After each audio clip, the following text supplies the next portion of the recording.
大家好，紐約風水哥，紐約何大師啊！我哋依家呢，今期節目呢，做溫哥華。溫哥華裏邊呢係加拿大第二大城市啦，第二大華人最多嘅城市嚇。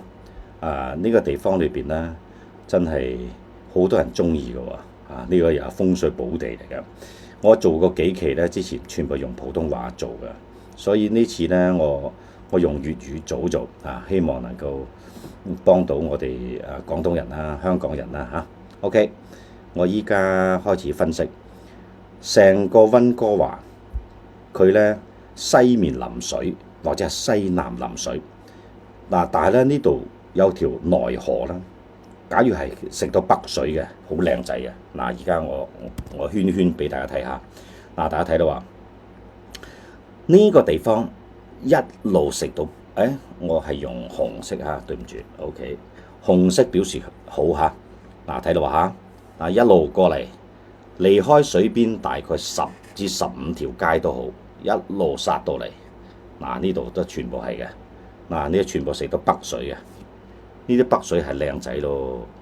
咦，真係呢啲咧全部係打剔嘅，打剔。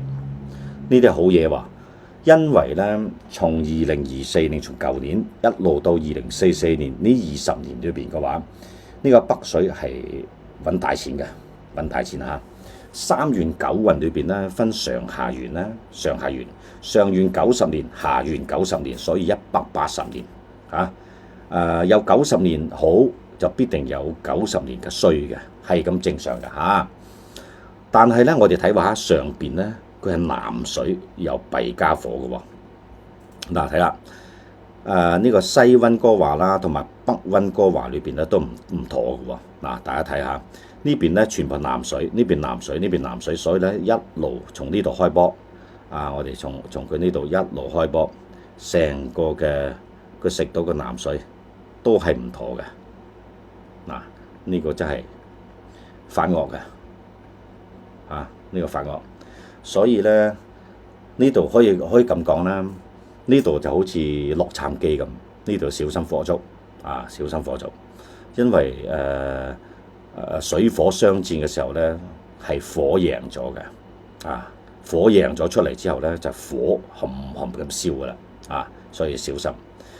跟住咧，呢邊嘅西水，呢邊咧有西水啦，我哋可以咁睇下，除咗西水之外咧，西水係最衰嘅。睇到嚇，呢邊有西水，又有呢個西南水，所以好壞參半。所以咧有好有壞，點樣評判呢？定奪呢，就係睇你嘅門同埋窗睇出嚟嘅情形啦。假如你睇到係西南，恭喜你；睇到係西南水，恭喜你。係好嘢嚟嘅。假如睇到係西水就弊啦。西或者係西北，就唔得噶啦，西北水都唔得嚇，先聲明就係咁情況。所以呢個咧就係我對呢個溫哥華嘅呢一塊地方嘅一個分析啦嚇。我哋再或者縮細啲，再睇睇下邊嚇。呢個地方裏邊咧又係南水，南水最得人驚。好，我而家再做埋佢。好，呢度地方咧，成個南水一定要小心。我畫大啲啦嚇，畫大啲，有部分已經係美國噶啦OK，呢邊南水我用翻藍色黃色嚇。呢個地方點解咧？呢啲全部南水，好似同上邊北溫哥華一樣嘅。呢度南水裏邊會係弊家伙嘅，弊家伙。但係咧壞中有好嘅咧。就係大概我睇睇先啦，有冇都冇，大部分都係南水，呢邊都係西北水又係衰嘅。呢度地方裏邊係西北水都係唔得嘅。跟住落嚟咧，呢一笪地方我啱啱講過啦，呢度又係嘅，成個都係唔妥嘅，就咁情況啦。所以呢度南水嘅一定要萬分小心，呢度發惡緊嘅，所以打叉叉嘅打叉叉，就咁情況。好啦，希望能夠幫到大家嚇。我係紐約風水哥，我喺紐約住嚇。需要上門服務啦，或者係點樣預約咧遠程啦。最近溫哥華裏邊話呢邊啲網友咧就叫我幫佢揾屋啦，揾咗2、3次之後，終於揾到啦。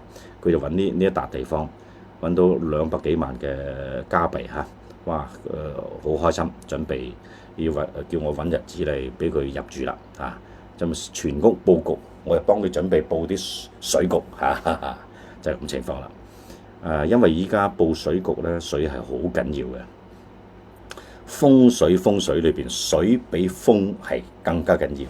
有水嘅地方咧，係富貴相傳嘅。